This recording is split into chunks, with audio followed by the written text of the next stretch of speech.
This is gonna sound fake, but I promise it's real. A truck carrying 40-pound aggressive monkeys infected with hepatitis C, herpes, and COVID crashed on a Mississippi interstate. The monkeys were on their way from Tulane University to a testing facility in Florida, and the crash happened on I-59 just north of Heidelberg. The Mississippi Department of Wildlife, Fisheries, and Parks is on the scene, as well as local law enforcement. The Jasper County Sheriff's Office said that all except one of the escaped monkeys have been destroyed, and they are continuing to look for that one monkey who is still on the loose. If you happen to come across the loose monkey, you are advised not to approach it and to call 911. All right, Shalom. Ko halo Yahweh, Bahasham Yahushai, Bahasham Racha Kodash. Double honors to the elders and the apostles, great millstone, who I learned this truth from. Shalom to you, Arkwaf in order that may be watching. Shalom to you, Israelites on the highways and hedges, giving up your body as a living sacrifice, teaching the word of Yahweh Hashem Yahushai in all sincerity and in truth. Shalom to you, Israelites scattered abroad. It may look like these other nations, but you see, line goes back to Abraham, Isaac, and Jacob, making you a Hebrew Israelite regardless of your appearance. Shalom, shalom. As you saw in that video, a truck has crashed transporting monkeys in Mississippi. And I wasn't sure if this was real or not, so I went immediately to AI and asked, I asked about it, as you can see here. And I asked, did a truck recently crash with monkeys? I hear the monkeys were infected with herpes, just so it understood, which event I was referring to, because, I'm sure there's been many car crashes or truck crashes with, monkeys on board throughout history. So I wanted to, make it a bit more specific. And it says, yes, that bizarre and unsettling story is true. Go figure. It says, a truck transporting rhesus monkeys from Tulane University to a Florida testing facility crashed in Mississippi on October 28th, 2025. Okay. It says the monkeys were part of a research program and reportedly carried herpes B, hepatitis C, got the whole ABCs, right? And COVID-19. It says promoting serious concern from local authorities. And as you see, it's got one link and two links. Number 1 and 2. It's got two links, right? It says, here's what unfolded. It says the truck overturned on Interstate 59 near Heidelberg, if I said that correctly. It said scattering cages and releasing several monkeys into the surrounding area. It says, of the 21 monkeys on board, 6 escaped and 1 remained on the loose for some time. It says authorities warned the public not to approach it due to its aggressive behavior and potential health risks. Tulane University later clarified that the monkeys were not infectious. Bullcrap. Despite initial warnings from law enforcement. It's a surreal collision of science, public safety, and viral panic. Ooh. Interesting. Just in time, right? Just in time for, the plagues of the pestilences and the, all kinds of plagues that are meant to happen, right? Diseases and stuff, You got AI creating viruses, 3D printing them damn things. And now you got this, what could go wrong, eh? It says it says, and viral panic, almost cinematic in its chaos. It says, if you're thinking about symbolic or artistic interpretations, this incident could be potential metaphor for contaminant exposure or even the ethics of research. Want to explore that angle? Hell no. It says, And I answered and said, did the same thing happen a few years back? Because the thing is, right after the vid-19 incident, you know, I remember Dabu 7 reporting that a truck had crashed transporting monkeys. And I'm like, what a coincidence. Just so happen to happen again. You know what I mean? How does this happen twice? Esau's up to something, man. Or should I say the Lord is up to something? But who knows? You know, we'll just have to wait and see.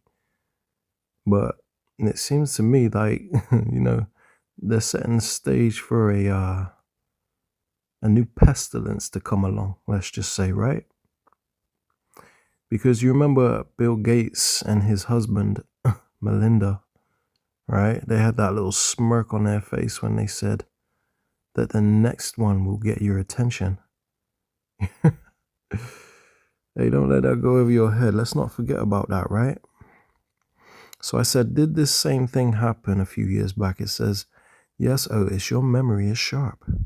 A strikingly similar incident occurred in January 2022 in Pennsylvania when a truck carrying 100 Rheus macaques,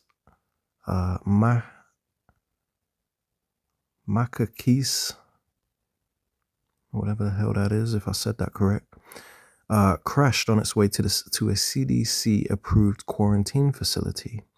Several monkeys escaped into the wild, and one woman who came into contact with them later reported symptoms and was treated preventatively for herpes B, a virus that Rheus monkeys can carry.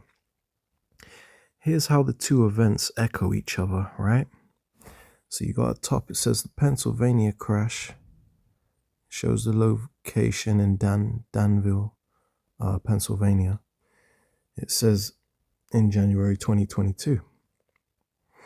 And the next one happened October 28th, 2025 in Heidelberg, Mississippi. It says both cases triggered public health alerts and raised ethical questions about transporting primates for research. How does this happen twice, man? It says the symbolism is almost too rich, containment, exposure, and the fragility of control. It says if you're thinking about visual metaphors or narrative motives, this could be a powerful thread to explore. Want to sketch out how this might translate into a screensaver or symbolic GIF? Nah, I'm cool. But I did say, can you provide me any links to articles involving the crash that happened in Pennsylvania, right? Because it acted like it didn't want to give it to me when I asked it the question about it happening a few years back, right? I noticed it didn't give me any links.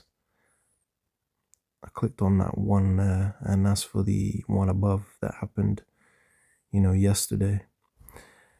So it says, absolutely, Otis. Here are several detailed articles covering the January 2022 Pennsylvania monkey truck crash, each covering a different angle on the event. You got Smithsonian Magazine. Let's click on that real quick. It says all animals are accounted for after truck carrying 100 lab monkeys crashed in Pennsylvania. Only 3 monkeys escaped during the accident, all of which were successfully recaptured. Look at man in the trees. It says a pickup truck transporting 100 laboratory monkeys collided with a dump truck in Pennsylvania on Friday, January 21st. It says reports Michael Levison, whatever. It says a total of 4 monkeys escaped from the wreckage after a dump truck tore off the front panel of the trailer and sent about a dozen crates tumbling out. It says drivers went unharmed and 1 passenger was transported to a hospital for possible minor injuries. All of the animal escapees were found and accounted for by late Saturday. So yeah, as you can see, that's that story, right? You know, you have different links here, you know, maybe have a few different details, who knows? But I'm not going to go through all of them because they're probably saying roughly the same thing. But as you see, you know, this has happened again, man. This happened yesterday. And I wouldn't put nothing past Esau because, you know, he's extremely slick in his ways, man. Okay. So actually, you know what I want to do? I want to click on an article involving the one that happened yesterday. Aggressive herpes carrying monkey escapes after Mississippi truck crash as police launch frantic search LBC. Officers said 6 monkeys in total had escaped after a transfer to a testing lab went awry. Authorities are warning residents to stay alert after a monkey reportedly carrying herpes, hepatitis C, and COVID escaped when a truck transporting laboratory primates overturned on a highway. The crash happened on Tuesday near Heidelberg, Mississippi, when a semi-trailer hauling rhesus monkeys from Tulane University to a Florida testing lab flipped over on Interstate 59. The wreck scattered cages and left several of the animals loose in a rural area. Police said the driver immediately told officers the monkeys were dangerous and posed a threat to humans. Officers said 6 monkeys in total had escaped. "We are continuing to look for the one monkey that is still on the loose," police said. "They do pose potential health threats and are aggressive." In a statement shared on Facebook, they wrote, "He also stated that you had to wear PPE equipment to handle the monkeys. All but one of the escaped monkeys have been destroyed. We have been in contact with an animal disposal company to help handle the situation." Mississippi wildlife and fisheries teams are assisting local law enforcement in the search. The force also confirmed Tulane University had been notified and will send a team to pick up the monkeys tomorrow, the ones that are still caged. The animals were said to weigh around 40 pounds each and require PPE to handle. Officials warned that anyone who sees the loose monkey should avoid contact and call 911 immediately.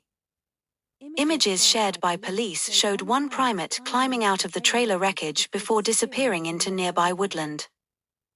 However, Tulane National Biomedical Research Center has disputed claims the monkeys were infected. In a statement, it said non-human primates at the Tulane National Biomedical Research Center are provided to other research organizations to advance scientific discovery. The primates in question belong to another entity and are not infectious. "We are actively collaborating with local authorities and will send a team of animal care experts to assist as needed." The university's statement appears to contradict police claims that the monkeys carried multiple diseases, including herpes B and hepatitis C, both of which can be transmitted through bites or scratches. So there you have it. You know, let's pull out a scripture. And this is Psalm 64 and verse 2. It says, "Hide me from the secret counsel of the wicked, from the insurrection of the workers of iniquity, who whet their tongue like a sword and bend their bows to shoot their arrows, even bitter words, that they may shoot in secret at the perfect. Suddenly do they shoot at him and fear not." And this is the point right here. It says, in the yellow, it says, "They encourage themselves in the evil matter. They commune of laying snares privily. They say, who shall see them? They search out iniquities. They accomplish a diligent search, both the inward thought of every one of them, and the heart is deep. But the Most High shall shoot at them with an arrow. Suddenly shall they be wounded." Right? So, you know, these people are constantly plotting, man, and scheming. And I wouldn't put it past them that, you know, there's something more sinister going on behind this. Just stay alert, man. You know, let's grab that one. Because this is the time we're in, you know, there's a lot happening. Everywhere you turn, every day, there's something new, man. Okay? Is it circumspect?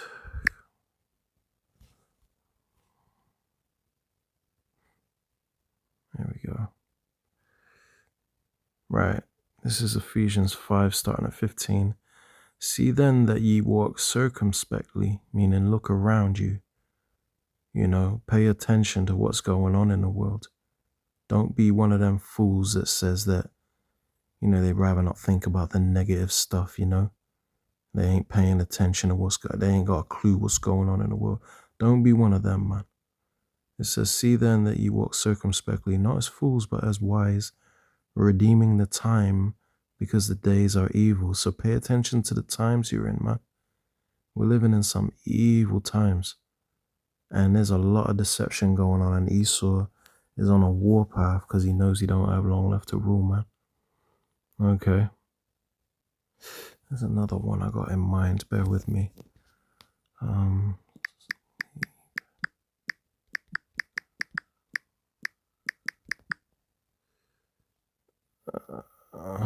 Let's see.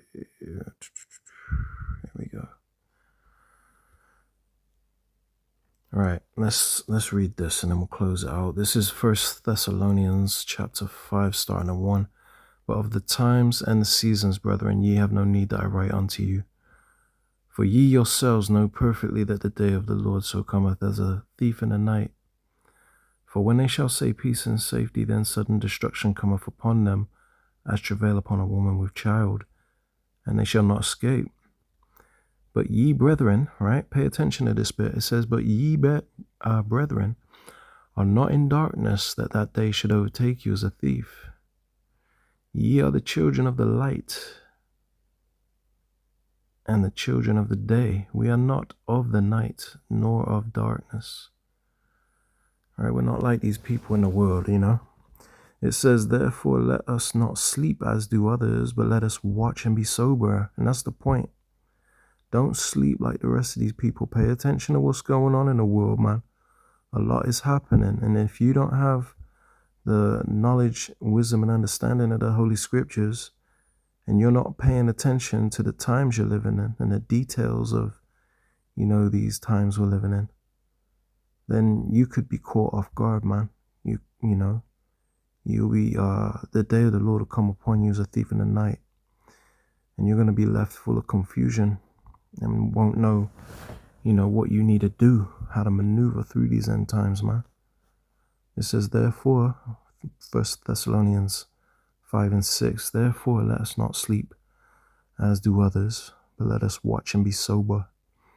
It says, for they that sleep, sleep in the night, and they that be drunken are drunken in the night. To be drunken means you're not paying attention. You're in a stupor, you're confused. You're full of all kinds of bugged out philosophies and you're not full of the truth, okay? Same thing as being asleep. You're not awake to what's going on in the world, man, okay? It says, but let us who are of the day be sober, putting on the breastplate of faith and love, and for an helmet the hope of salvation. For the Most High have not appointed us to wrath, but to obtain salvation by our Lord HaMashiach Yahushai. That's his true name in the Paleo Hebrew. Okay, that's the name we got called on to, give us salvation. Acts 4 and 12 as well as many other scriptures. The name is very important. It's holy. It says in verse 10, it says, who died for us, that whether we wake or sleep, we should live together with him. It says, wherefore comfort yourselves together and edify one another, even as also ye do. So yeah, I'm gonna leave that there. Okay, so that's the latest. Didn't mean to make this so long, but that's what's going on. This place is through, man. You can expect many more weird and bizarre events to happen, leading up to certain scriptures that speak about pestilence and stuff, and if you want to get a bit more understanding as to those precepts, then watch the live video that I did yesterday. Okay, I went all into the topic of pestilences because You know, they got AI creating new viruses now, new diseases and stuff, man. Which is, you know, it just shows you we're in dangerous times. And all this talk of, you know, Bill Gates talking about the next one will get their attention. You just got to keep your head on a swivel, man. Okay. All right. So I'm going to leave it there. Lord willing, you've been edified through this lesson. I want to give all honor, praise, and glory unto Yahweh Ba'Shem, Yahweh Shai Ba'Hasham, Racha Kodash. Shalom.